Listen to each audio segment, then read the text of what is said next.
Hey Zach, how's it going? Hey Mohammed, how you doing this week? Hey, I'm good, thanks. So, what is our agenda for today? So what we're gonna do is I've created this nice project here, and we're going to put it on GitHub for the world to see my incredible work. Yeah. And correct me if I'm wrong, but right now, this project is not even a local Git repository, is it? It's not. However, I do already have a GitHub account, so if somebody does not, they're gonna want to start by creating a GitHub account. Yep, yep. So, first thing we need to do is to initialize a Git repository on your local machine. And then after that, we can push it into your GitHub account, right? So it's a two-steps process. And with regards to the first step, initializing a Git repository, usually what people do is that when they have a project, the first thing they will do is create a folder and then assign that folder as a Git repository and then start coding. But we missed that first step. It's okay. You can always go back and initialize the project as a Git repository, but then it may be a bit inconvenient, as we may see later what happens. Okay, so to initialize a Git repository, there's two ways of doing it: through the command line with the Git command. The other way is using VS Code, and since we are not hardcore programmers, we are data scientists. Let's stick to VS Code, yeah, because we we read papers every day, and we don't code every day. So I don't. It's impossible to expect us to memorize the correct Git sequence to execute to create a repo. Okay, And if VS Code's gonna make it easy for us, that seems like a reasonable choice. exactly, exactly. And you don't even need to memorize which menu in VS Code you need to go to. You can just call up the command palette.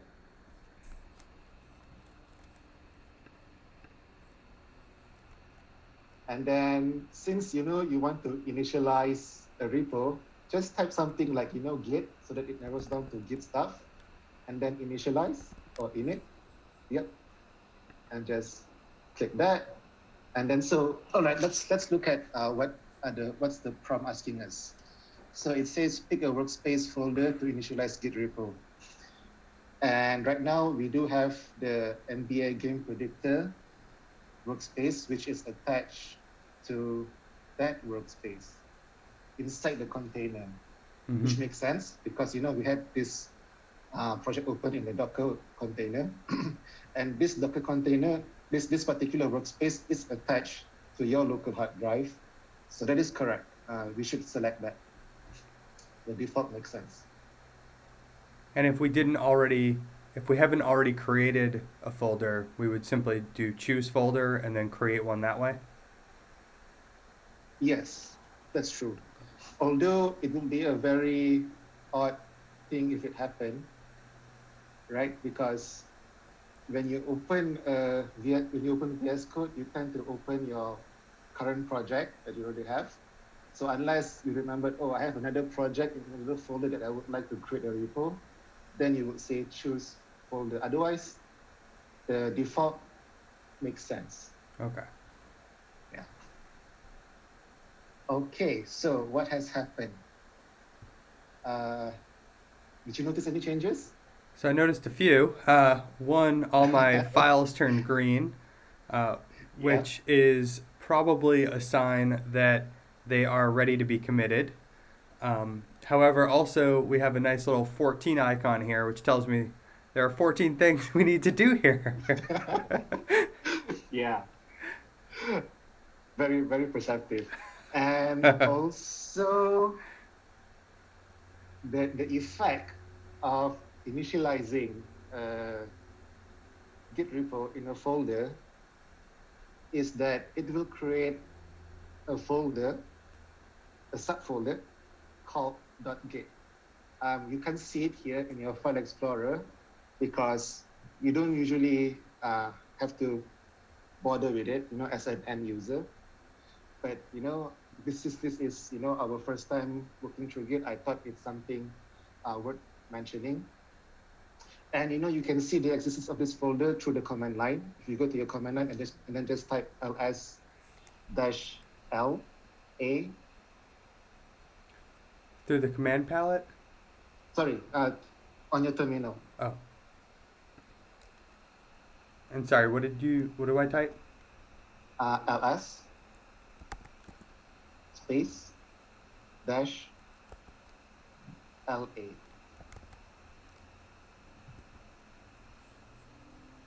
Just expand it,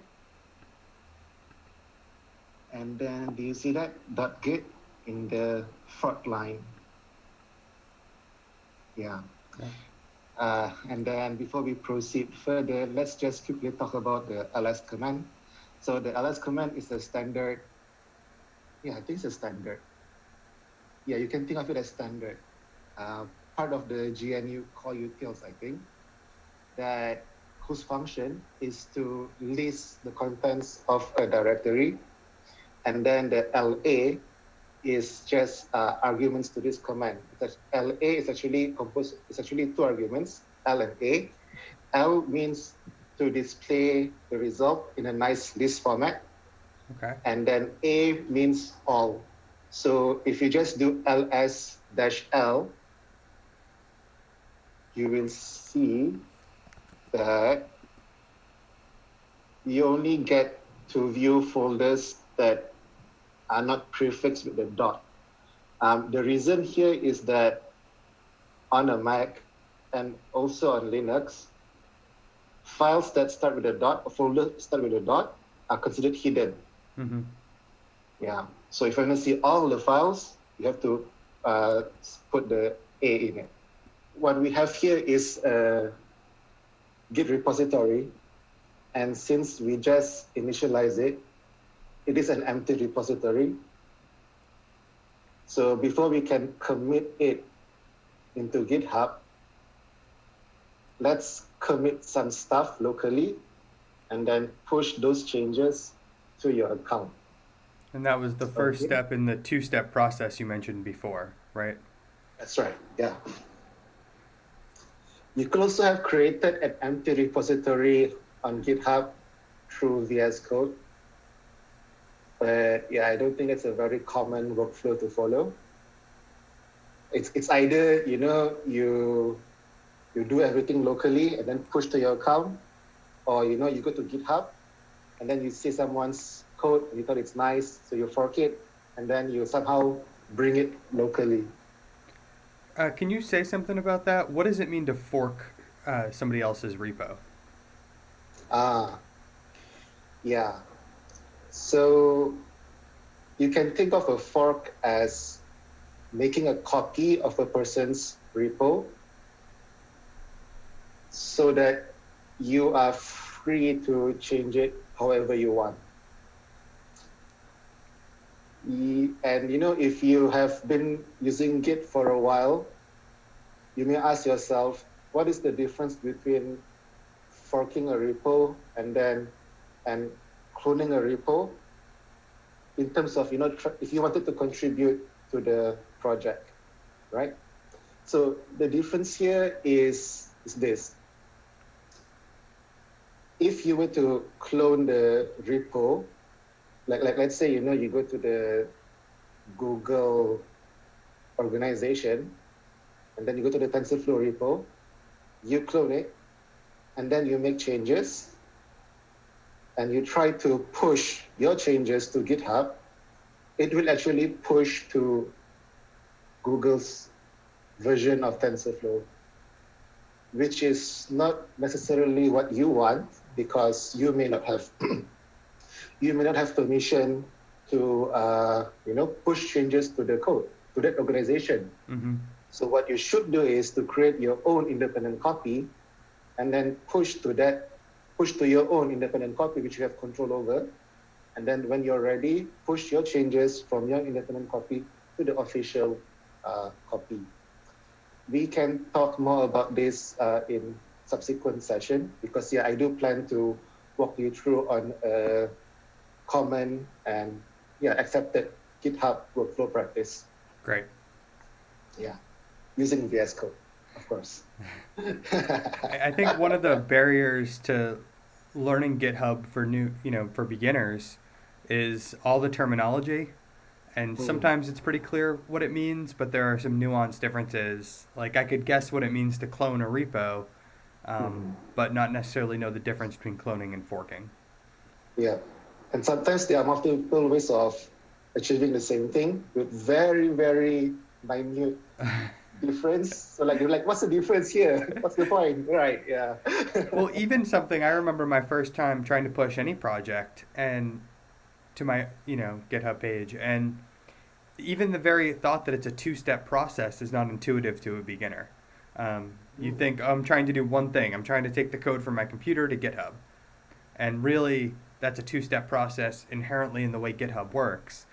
But it doesn't feel like that to a beginner. A beginner thinks this is one step. And so even little things like that do take a little bit of experience. Yep.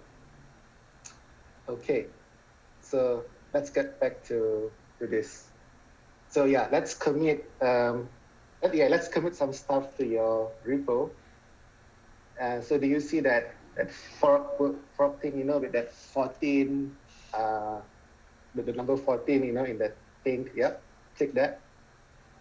So you can consider this pane your gateway to interacting with Git through the UI, which you can do a lot of things, So it's going to be quite rare for you to actually have to type commands in the command line unless you're doing something very specialized and you know what you're doing. But otherwise, for everyday development, for me, the only time I I go to the command line terminal to run Git command is to create a new branch, and that's it. But it's just because of habit, But in the past, when I wanted to merge something, I wanted to fix a merge conflict, I wanted to review what my colleagues have done, I always drop back to the terminal and, combine the Git commands with some fancy bash commands to isolate the info I want. But, later, as I mentioned, we'll talk about GitHub workflows.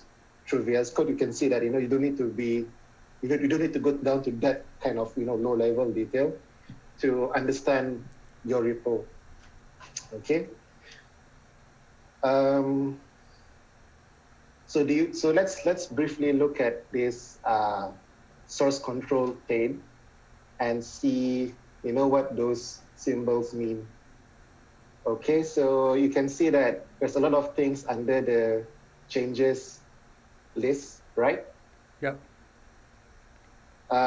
So these are all the files that you have changed that you can commit if you want to.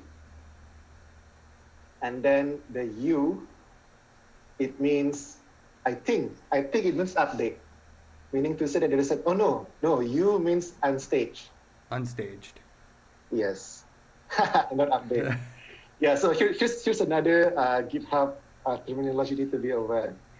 When you want to commit, and you can think of commit as storing your code into the repository. It's actually a two-step process. First, you have to stage what you want to change. Then you store it, commit. So can I ask? Yeah. Can I ask if my analogy is correct? I usually think of the staging process as selecting what on my computer I would like to commit. So I almost think of putting what I want into a basket to send off to GitHub. Is that a reasonable way of thinking of staging? Yes. Okay. The basket is spot on. Yeah. So you can pick any file, and if you hover over it, you see that plus sign. Yeah, that plus sign means stage it. So if you click that, for example, you see the pane has two lists, one called stage changes and the other just changes. So at this point, if you were to click that tick mark at the top, do you see the tick mark at the top? Yep. So now I've unstaged it. Did you click the minus sign? Yep. Yeah, so it goes back to your changes if you unstage it. That arrow in reverse, the one in the middle, that means undo, meaning that at this point, because this is a new file, if you click that, I believe it will delete it. Can you try that? Try do that? Well, don't do it on that notebook. Do it on the first one, the ds_store. Yeah, see, it will ask you, do you want to delete it? Click cancel. And then the first icon, when you were hovering over any file, that just means go and view the file. Okay. Now, can I ask in you, your editor. Yeah. what if I were to click this discard changes, and this was already a project, already on GitHub, what would that do then? Would it still delete the file? It will just delete your file locally, but not on the GitHub, unless you have pushed your deletion to your repo, then it will be deleted. Okay. Yeah. Okay. Now, what else should we do before we commit?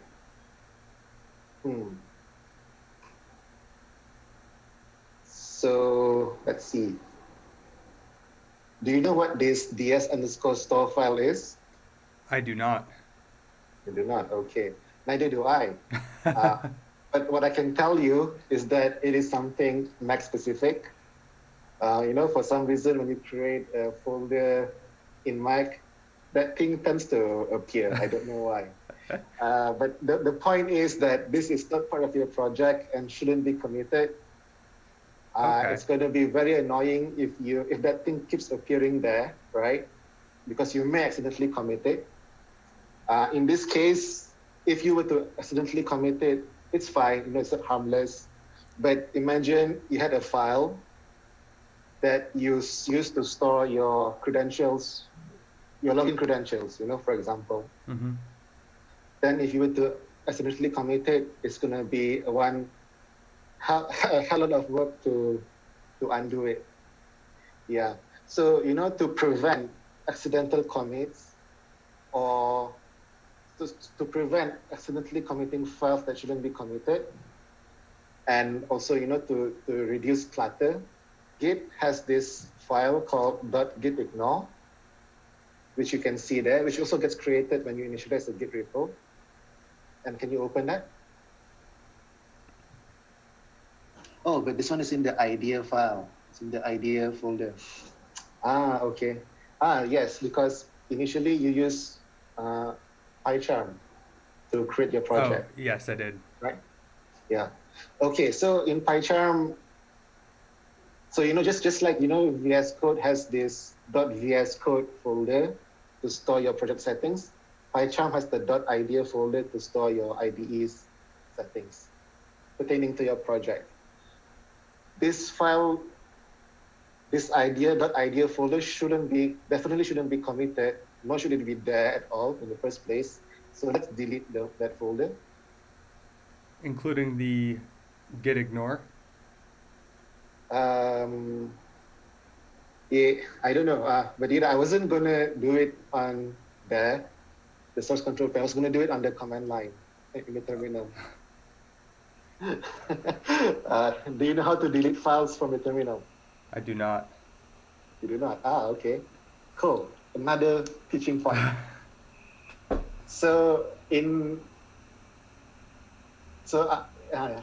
not even sure whether it's part of the standard GNU core utils, but pretty much any terminal these days, especially if you're using Bash, there's this command called rm, which stands for remove, which allows you to remove or delete files or folders.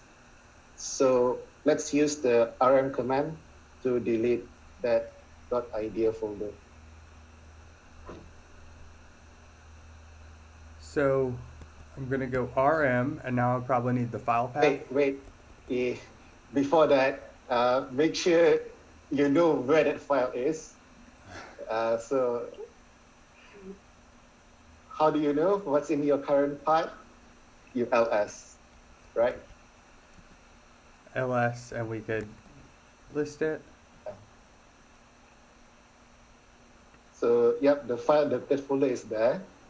So all you need to do is rm that folder.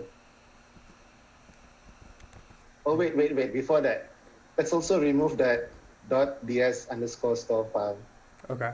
So rm that.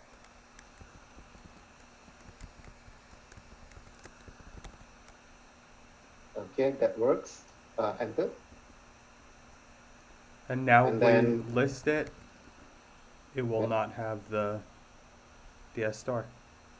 Yep, as expected. So let's do the same for the .idea folder.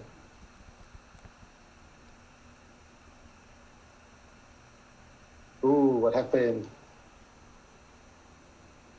Yeah, so it says that RM cannot remove that .idea file because it is a directory.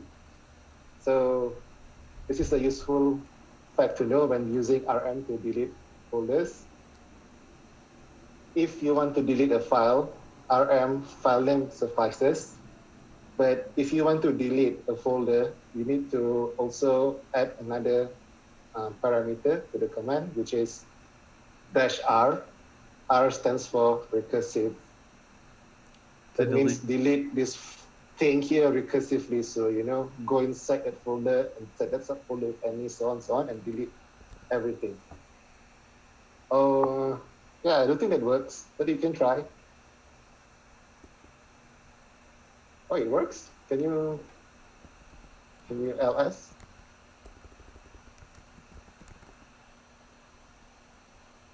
Okay, everything else is intact.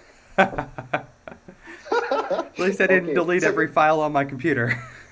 Because usually the convention is that when you want to specify an argument to a command, you write the command and then the option, which is -r in this case, and then the thing you want to delete. So I should have written it like this. Yeah. Yep. But apparently it works. And sometimes you may forget the specific command you want to use. For example, like let's say 6 months down the line you want to delete a folder. You didn't remember what you should put, right? What there should be something. Mm-hmm.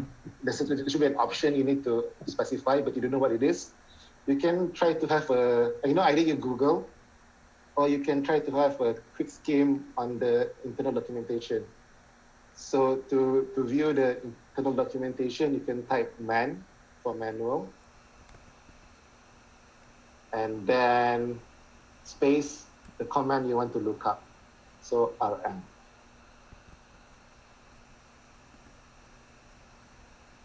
Oops. Man, command not found.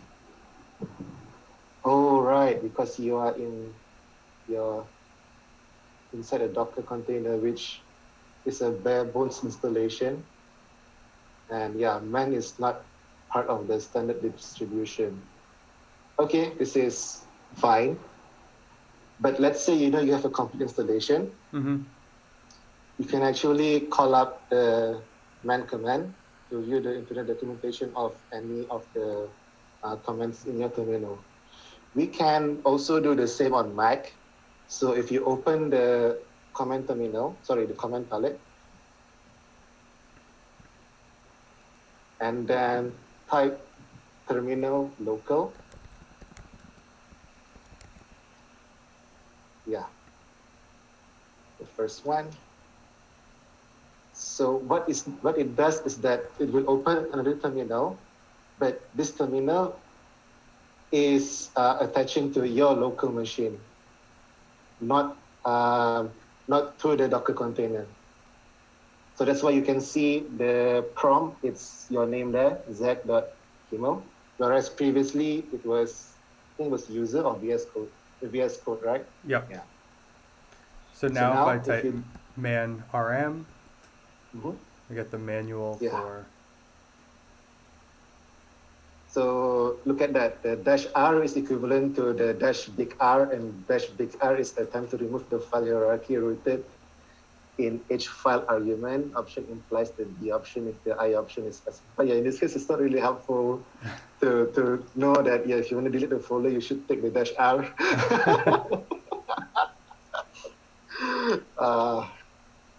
But yeah, this is something good to know, especially, if you use some command that requires that you don't use every day, but it's very useful. There are a few, and I will mention this if I see it's irrelevant, but otherwise, I'll just skip it. But this is something you should know.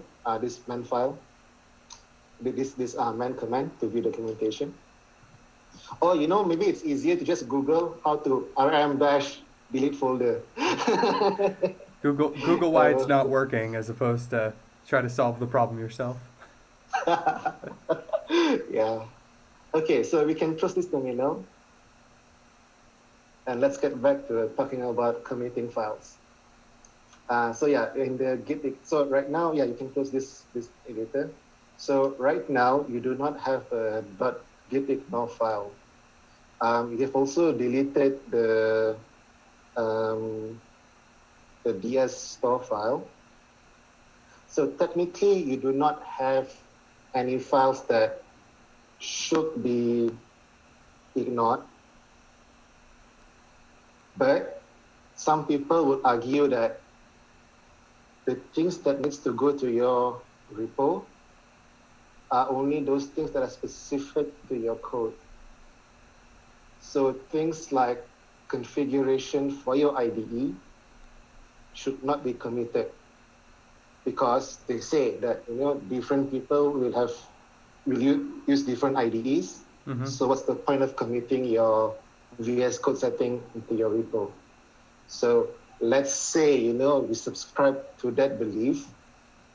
That means we need to not commit the dev container.json and the settings.json file, right? Which means we would need that gitignore file back.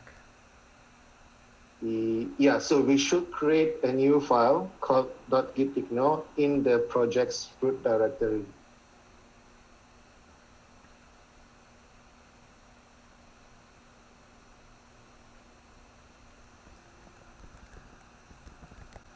Like that? Yep. Okay, so the way this file works is that each line will either specify a file or folder that should never get committed. That means that it won't, when you have that file name, Git will never track it. So you can never stage it, which means you can never commit it.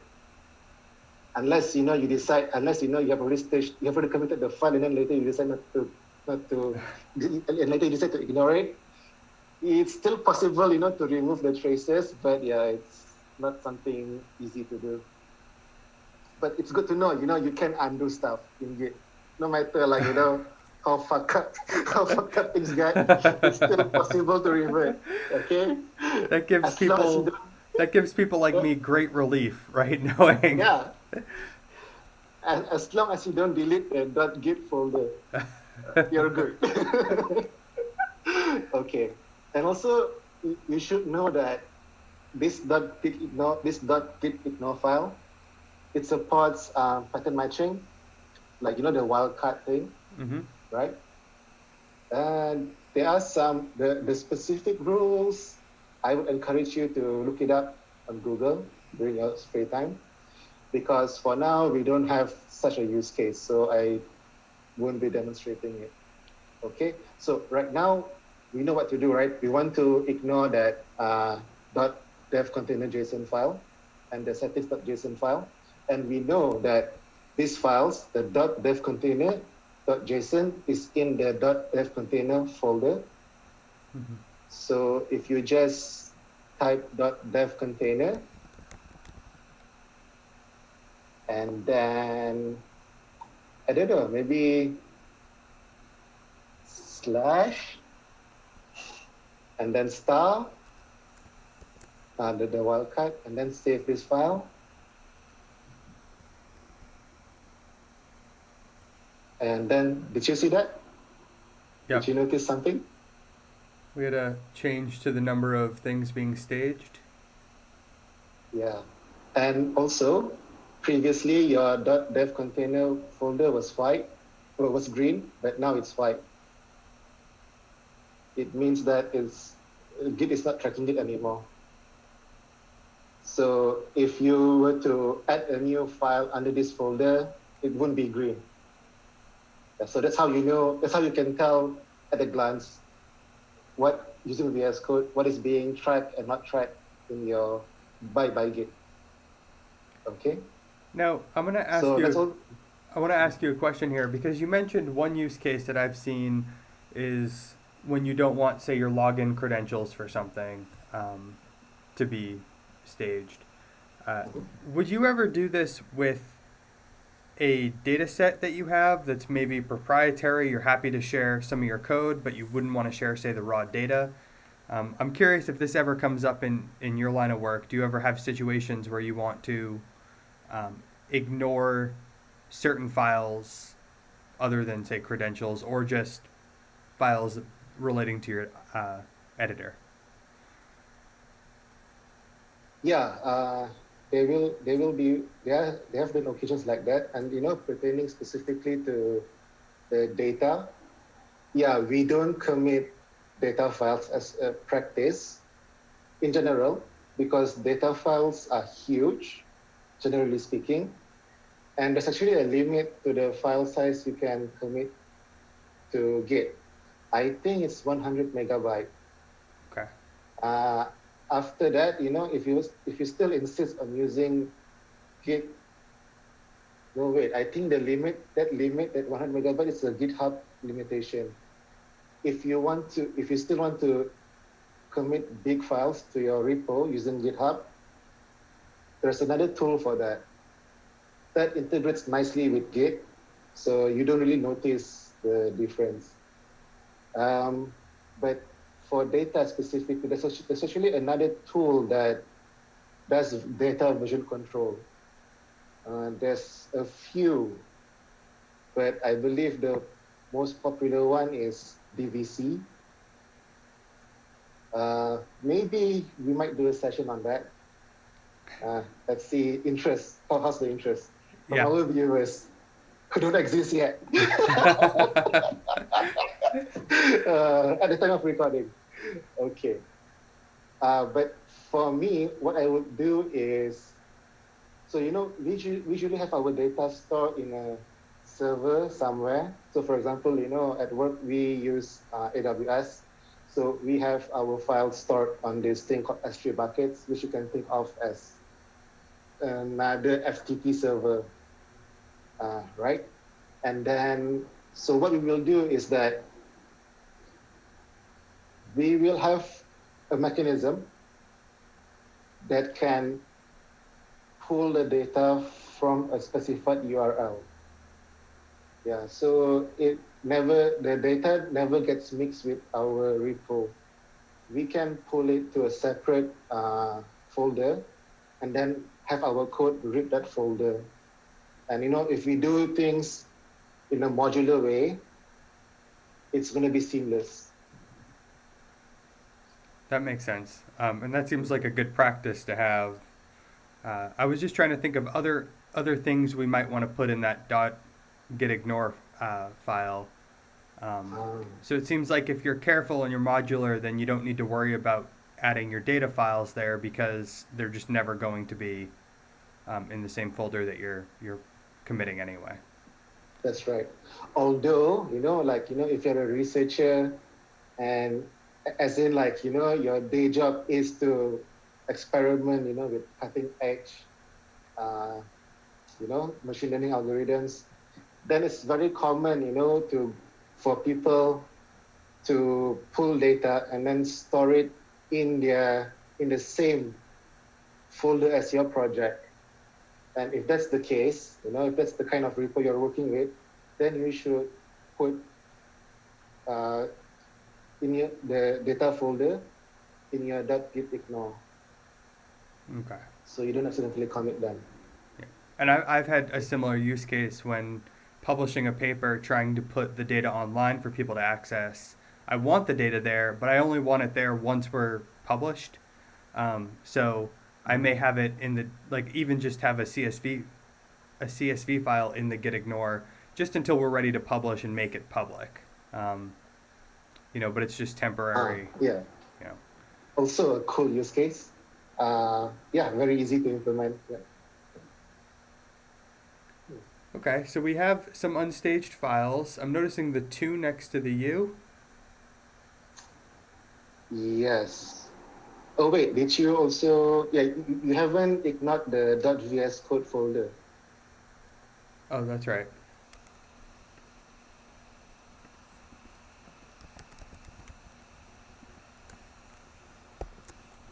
And you know what? I don't think you need to put the /star. Let's try and omit that, and then save the file and see what happens. Yeah, so that vessel gets ignored as well. The whole folder gets ignored. Okay. So interesting. The dev container folder versus the VS Code. One is white, one is grayed out. Mm-hmm. Yeah, so the reason is because technically for the first one, that dev container, it's not ignoring the folder. It's, or is it? Oh, it's ignoring the files. It's ignoring the contents in the folder. Because you have that, /star. Yeah.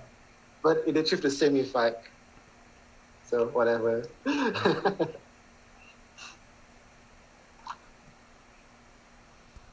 Okay. So now would be a good time to start committing. And, committing, before we commit, let's talk about some good practices to commit. Usually, we prefer to keep our commits small and logical so that you can undo stuff easily later down the road if need be. So the reason why I bring this up right now is because right now what we've done is that we've ignored IDE specific files. So I thought that's a good chunk to commit. So that's why I say let's commit now. So the way to commit is that you need to go back to your source control pane and then pick the file you want to stage, which is only one in this case, that .git ignore.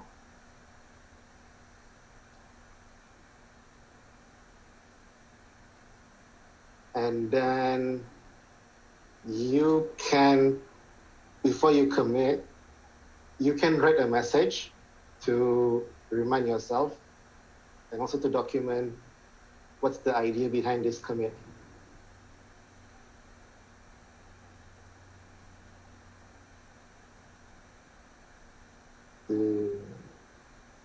Where would we write that message? Oh, do you see that message? Oh, command enter, yeah, that's where you write it. And then, before we write, let's talk about best practices for writing message. So there are two parts to a message. One is the title of the message and then the content. If you have a short message, then it's enough to just write the title. So for example, in this case, it's, let's write ignore IDE specific files.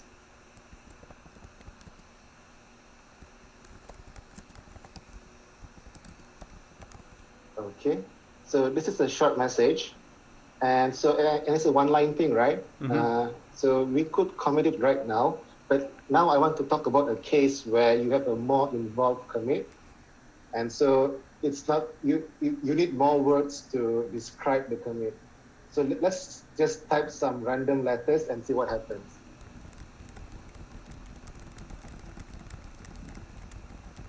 Okay, it's not showing. Oh yeah, there it is. Yeah, that's what I wanted. It was going to let me go all day.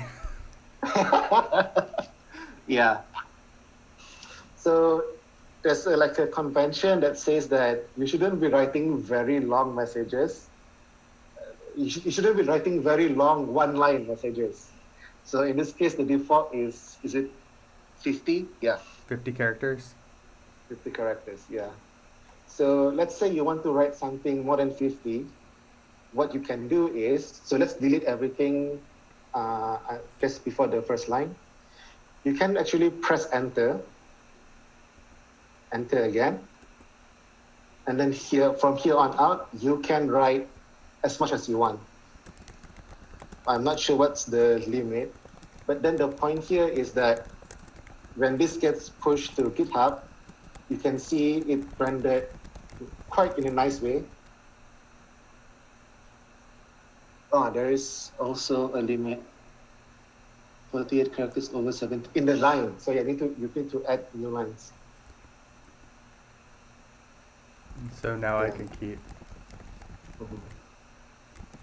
So one use case for this kind of long commits is like, let's say you are working on a few bugs in your code, and let's say it all pertains to say data preprocessing. Okay, so you added new features. So what you can do is, for example, in the title, you just write, add new features. It's very obvious what it does, right? And then if people want to know what exactly did you add, they can open your message, and then you can write 1, I add this, 2, I add that, so on, 3, 4, 5, 6. You shouldn't be writing this commit, add features A, B, C, D, E, F, G, so and so. Yeah, don't do that. Which makes your code, I mean, I think it just makes your entire repo more readable, if nothing else. Exactly. Yeah. Okay, so let's commit this.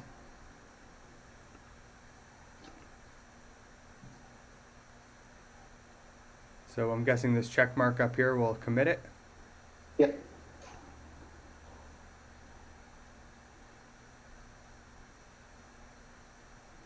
Okay, now we could commit each of those files right now, but I think it's going to be the same workflow, so there's no point in going through it here, right? We can do it offline. Mm-hmm. So right now, let's move on to the next stage, which is to publish your repo to GitHub. So how do we do that in VS Code? Like pretty much everything else, just open the command palette, type git, and then publish. Let's see what comes up. Yes. So that's what we want, publish branch. And then what's that? Wants to sign in. I think it's asking me to sign in, yeah. Yeah. So you need to give VS Code permission to interact with your GitHub account. And this is what this this sequence of menu is gonna do. So number 1, it's going to give access to the repos. What is this workflow? I haven't seen this before. Okay. So are you familiar with the term continuous integration, continuous delivery, CI/CD? No. All right. Another video. If we're relying if we rely on my knowledge for the number of videos, we're gonna exceed YouTube limits. No, I think I did write this down in our agenda. Yeah. Yeah, it's part of it. Yeah. But briefly, what is workflow? So this is part of the CI/CD practice, and what is CI/CD? As I mentioned, it's it stands for continuous integration, continuous delivery. But what is the point, right? So the point here is that you should always be able to continuously deliver your updates to your customers ASAP.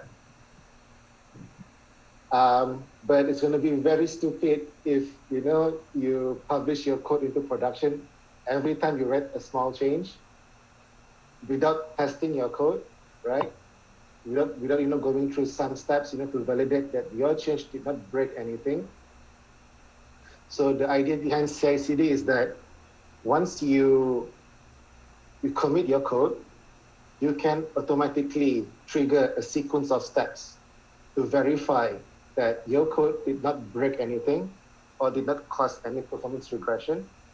So it is safe for your end users to enjoy your new feature. And so it gets deployed to, so your code will get tested in a staging environment, for example.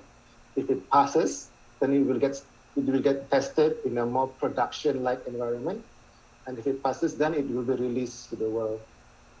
Okay, and that's an automated process? It's an automated process, yes. Terrific. I didn't realize... It should be automated. Yeah. But not everyone is doing it in industry, which is really bad. So don't be those guys. Yeah. Authorize. Oh no. So, what happened in between the pause? Zach created a personal access token on GitHub, and then we put it in that in the text box. When we tried to publish to GitHub, it asks for the token, right? So we published there, and then we were able to successfully sign in to GitHub through VS Code.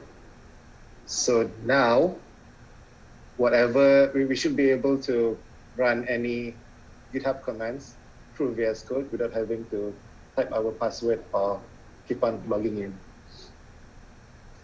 Okay, so let's try and rerun the publish to GitHub command, Zach.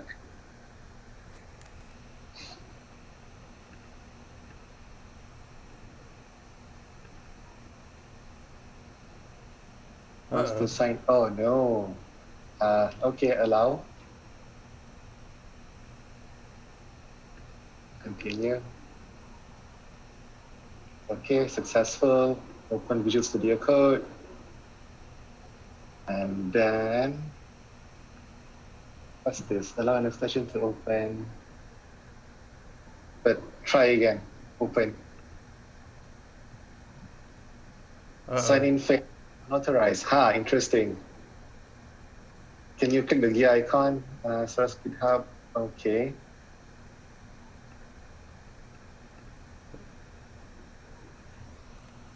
Manage extension. Yeah, manage extension. GitHub authentication. Yeah, okay. So this is where some VS Code troubleshooting skills will come in handy. Open your terminal. Do you have a VS Code screen open somewhere in your terminal, like a prompt or something? Nope, this was the only one. Oh, there we go. Yeah. What happened? I have no idea. Okay. Let's go back to GitHub. Publish again. Wow. Open. Yeah. See, now it works. Okay. Okay. Wait. So now it asks you: do you want this to be a public or private repo? Your call. Well, we'll make it public. Again, we need to show off my incredible knowledge that I've developed over the last few weeks. We need to make sure potential employers can see that, fans. All right, so public it is. If it looks like Okay, crap, and I'm just going to put your name next to it anyway, so I don't know why. okay, let's look at the notifications. Successfully published the Zachary Himmel version MBA, yep. And then we would like code to periodically run fetch. Okay. So according to the notification, it's already published on your account. Let's head back to the Chrome and look at it. Go to your repository's profile, refresh.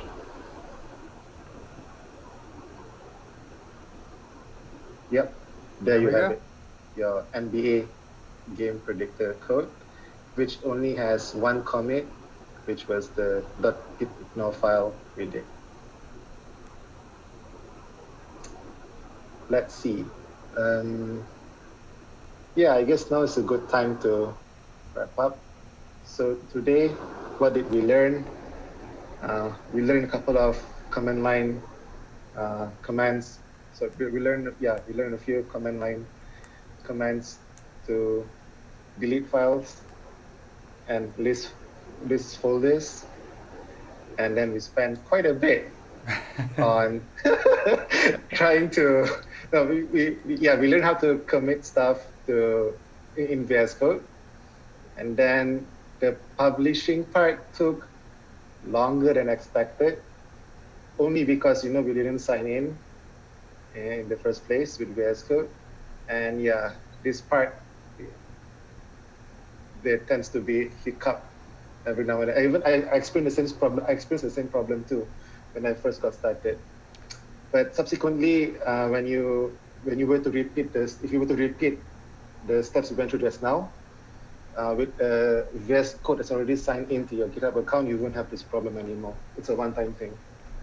And I think unless you delete your personal token. Sorry? Well, and I think we can also say the solution was just to keep doing the same thing until it worked. So it wasn't it wasn't a problem on our end. It was not working automatically. So we retried it 3 times, and well, third time's a charm. Mm-hmm. So we also talked a little bit about what the gitignore file is, how to use that, some use cases. So I thought that was really helpful, and you answered some questions for me about cloning versus forking. We sort of talked about the 2-stage process to commit something. I think all of those were very helpful. Great. So see you next week, Zach.